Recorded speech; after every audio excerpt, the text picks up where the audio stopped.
Welcome student, आज हम करने जा रहे हैं कुछ कंसंट्रेशन टर्म जो हमारी बची हुई हैं। वैसे बोर्ड एग्जाम के अनुसार हम सारी कंसंट्रेशन टर्म कर चुके हैं, लेकिन कुछ कंपटीशन एग्जाम में पूछ ली जाते हैं या प्रैक्टिकल एग्जाम में हम यूज करते हैं, जैसे नॉर्मलिटी और फॉर्मेलिटी। आज फर्स्ट हम कर रहे हैं नॉर्मलिटी। नॉर्मलिटी मीन्स क्या होता है? Number of gram equivalent of solute present in per litre of solution.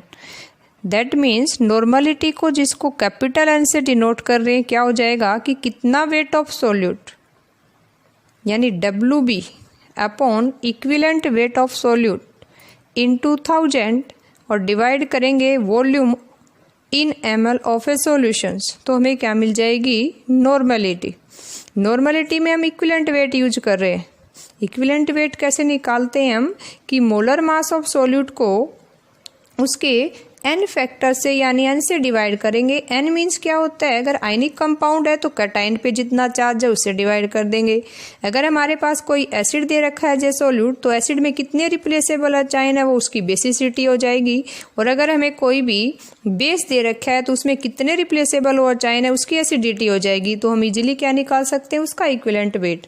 कई बार डायरेक्टली हमें न्यूमेरिकल में स्ट्रेंथ दे रखी होती है तो डायरेक्ट नॉर्मलिटी निकाल सकते हैं। नॉर्मलिटी क्या हो जाएगी? Strength of solution that are given in gram per litre upon equivalent weight of a solute. देखो, जैसे हम मोलरिटी को एक्सप्लेन करते थे सेम वैसी टर्म है ये। ऐसे इसके सॉल्यूशन को एक्सप्रेस कर सकते हैं। 1 नॉर्मल सॉल्यूशन है, 2 नॉर्मल है, या सेमी नॉर्मल यानी n/2, या डेसी नॉर्मल या सेंटी एंड सो ऑन। इसी तरह से लाइक मोलरिटी, नॉर्मलिटी भी क्या है? डिपेंड करती है वॉल्यूम पे, क्योंकि हम क्या बोल रहे हैं? Number of gram equivalent in per litre of solution. इसलिए ये भी किस पे डिपेंड करेगी? टेम्परेचर पे।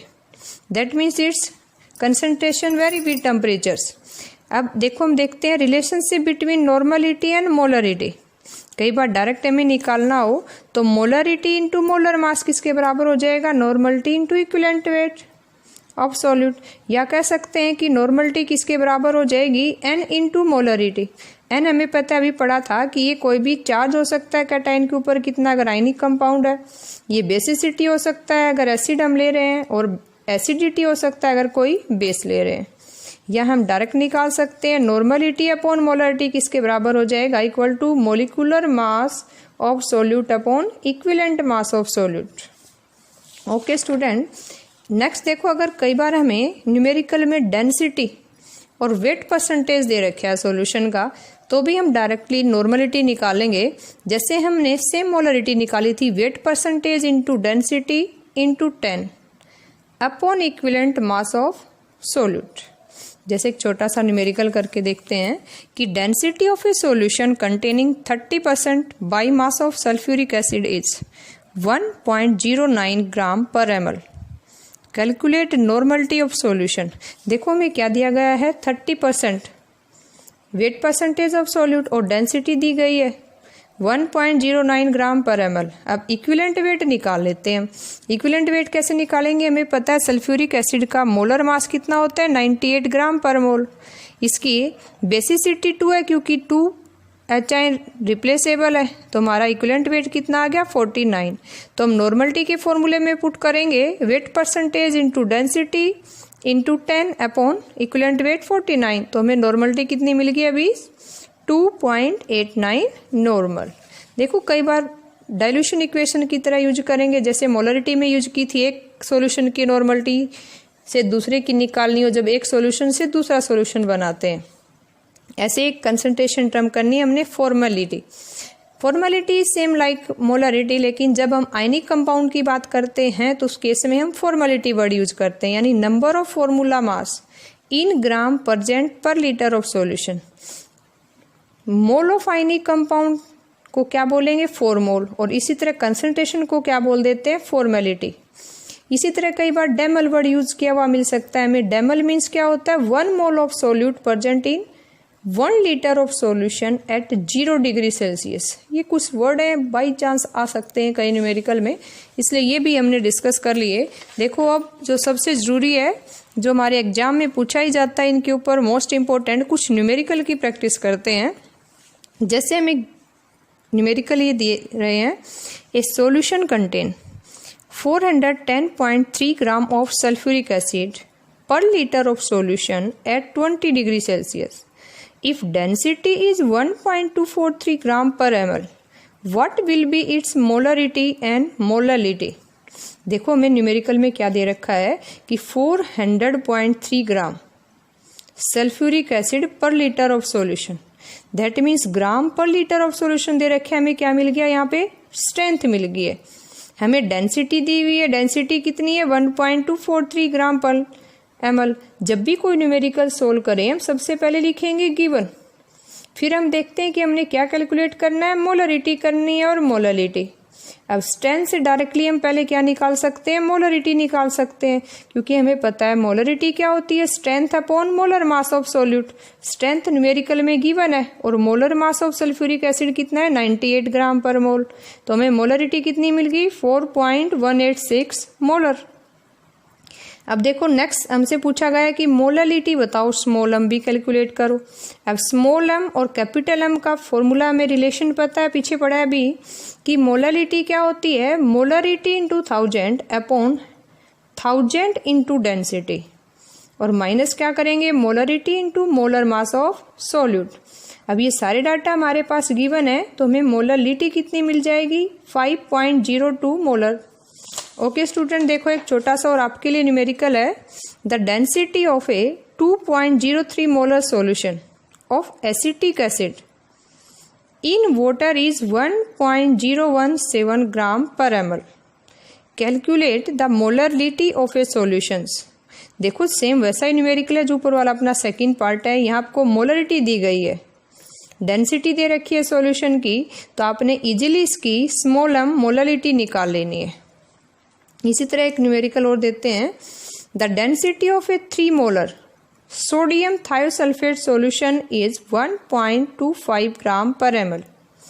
Calculate wait percentage of sodium thiosulphate, mole fraction of sodium thiosulphate and molarity of sodium thiosulphate. आपने इजी वे से सोल्व करना है, गिवन पुट करना है और फॉर्मूला लिखना है और फॉर्मूले में वैल्यू पुट करके सोल्व आउट कर लेना है। देखो कुछ और टाइप के न्यूमेरिकल सोल्व करते हैं हम। जैसे ए solution is prepared by dissolving 5.64 gram of glucose in 60 gram water. Calculate wait percentage of glucose and water, molarity of solution, mole fraction of each water and glucose. देखो हमें weight of solute दे रखा है और weight of solvent दे रखा है, तो हम easily molarity निकाल सकते हैं। मोलरिटी से हम मोल फ्रैक्शन निकाल सकते हैं और मोलरिटी से हम मोलरिटी निकाल के वेट परसेंटेज भी निकाल सकते हैं। सारे फॉर्मूले हमारे पास हैं, इसलिए हम सोल्व आउट करेंगे।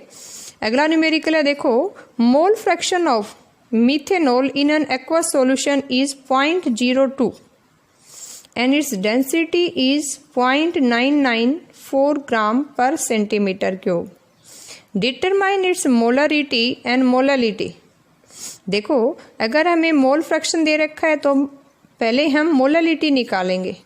एक्वस सॉल्यूशन है तो इजीली फॉर्मूला है हमारे पास, मोल फ्रैक्शन ऑफ मिथेनॉल क्या हो जाएगा? मोलालिटी अपॉन 55.5 प्लस मोलालिटी और मोल फ्रैक्शन रीअरेंज करके निकाल लेंगे। मोलालिटी आते ही क्या निकालोगे? मोलरिटी का रिलेशन पता है हमें।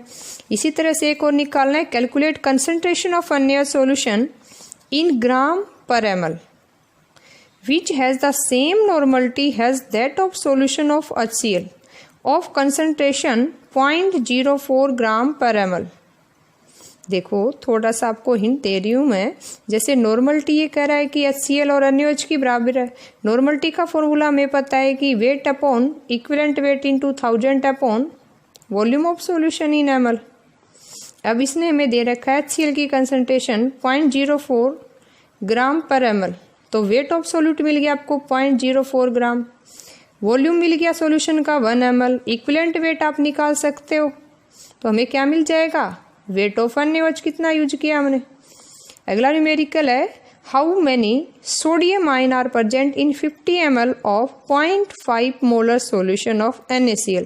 ये आसान सा है, बस थोड़ा सा आपने मोल कंसेप्ट को यूज करके निकाल लेना है। पहले नंबर ऑफ मोल निकालेंगे मोलर में, नंबर ऑफ मोल को अवोगाड्रो से मल्टीप्लाई करेंगे तो क्या जाएंगे? सोडियम आयन की वैल्यू आ जाएगी। एक थोड़ा सा डाइल्यूशन इक्वेशन पे कर लेते हैं एक न्यूमेरिकल। आपको इक्वेशन दे रखी है कि 2 ब्रोमाइड आयन क्लोरीन एक्वस के साथ रिएक्ट करके 2 क्लोराइड आयन और ब्रोमीन एक्वस सॉल्यूशन दे रहे हैं। इस रिएक्शन को यूज करके क्या कर रहा है, use for preparation of bromine from its salt. ये कह रहा है कि suppose we have 50 ml of a 0.06 molar solution of sodium bromide and what volume of a 0.05 molar solution of chlorine needed to react with sodium bromides। तो आपने dilution equations को use करके volume निकाल लेना है। Okay, thank you student. और अगर फिर भी किसी से कोई न्यूमेरिकल सोल्व नहीं हो तो आपने वीडियो देखना है और मेरे को कमेंट करके बताना है, मैं आपको फिर से वो न्यूमेरिकल एक्सप्लेन करके बताऊंगी। Okay, thank you student.